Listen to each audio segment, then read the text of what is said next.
আসসালামু আলাইকুম। Welcome to my YouTube channel ইসলামের পথে। ইসলামিক সব ভিডিও পেতে আমাদের চ্যানেলটি সাবস্ক্রাইব করুন এবং নিচের বেল আইকনটি বাজিয়ে সাথে থাকুন। তো চলুন শুরু করা যাক। একদিন এক ছোট ছেলে গ্রামের পথে হাঁটছিল। তার পরিবার ছিল খুব গরিব। সকাল থেকে কিছু খায়নি সে। ক্ষুধায় পেট জ্বলছে, কিন্তু ঘরে খাবার নেই।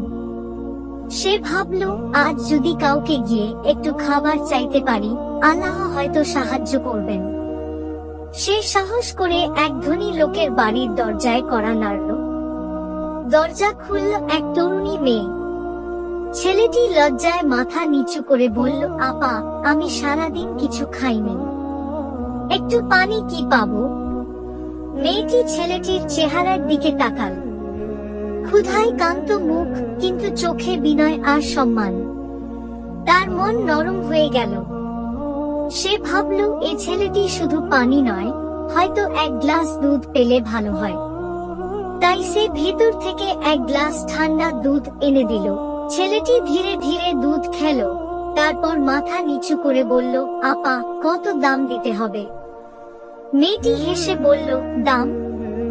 আমি তো তোমাকে আল্লাহর নামে দিয়েছি, এর কোনো দাম নেই।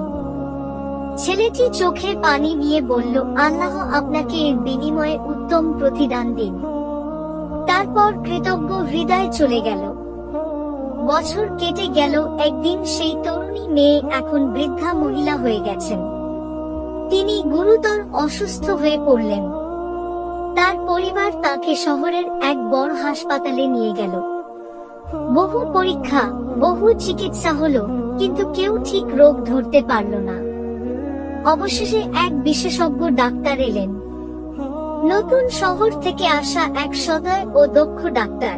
তিনি বৃদ্ধা মহিলার রিপোর্ট দেখলেন, মনোযোগ দিয়ে চিকিৎসা শুরু করলেন।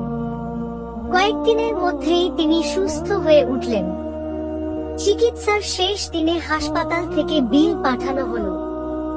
বড় অঙ্কের টাকা দেখে বৃদ্ধা মহিলার চোখে পানি চলে এলো। তিনি ভাবলেন, আমি এই বিল কিভাবে পরিশোধ করব?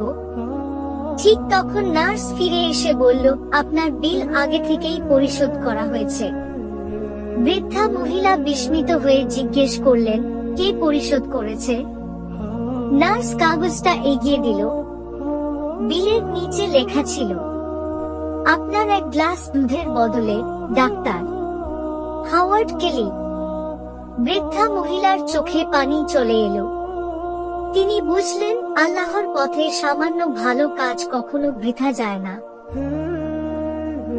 শিক্ষা, যে কাজ আমরা আল্লাহর জন্য করি, সেটি যত ছোটই হোক না কেন, আল্লাহ তা কখনো বিস্মৃত হন না।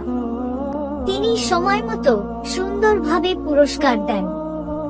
যেমন এই গল্পে এক গ্লাস দুধ হয়ে ফিরেছিল রহমতের সাগর হয়ে।